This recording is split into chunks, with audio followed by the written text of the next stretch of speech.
Bible చాలా జాగ్రత్తగా మాట్లాడుతుంది. మనం కూడా బైబిల్ ఎంత మాట్లాడుతుందో అంతకు మించి మాట్లాడకూడదు. ఇది పద్ధతి. నా ఇష్టం వచ్చినట్టుగా ఎడాపెడా నేను బోధించడానికి నాకు అధికారం లేదు. ఇప్పుడు వద్దాం సబ్జెక్ట్లో. బైబిల్ ఏం చెప్తుందంటే, చనిపోయిన ఆత్మ దేవుని వద్దకు వెళ్ళును ఇంతే చెప్తాను. అది పరదేశికి వెళ్తుందా, పరలోకానికి వెళ్తుందా, ఇంకేదైనా ఉందా అని చెప్పట్లేదు బైబిల్.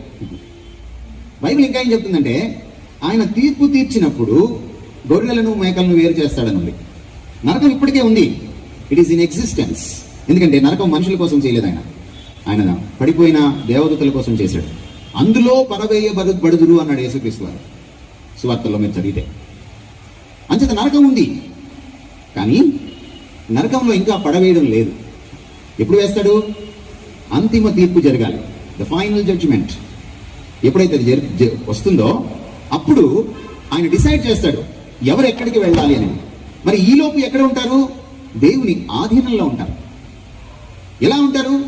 We don't know. అది ఎక్కడ? అది భౌతిక తత్వం కాదు. ఎక్కడ అనాలంటే ఒక స్పేస్, ఒక ప్రదేశం ఉండాలి. అది ప్రదేశం కాదు. అది నరకము, పరలోకము, పరదైసు ఇవన్నీ కూడా స్థితులే. They are only states, not the places.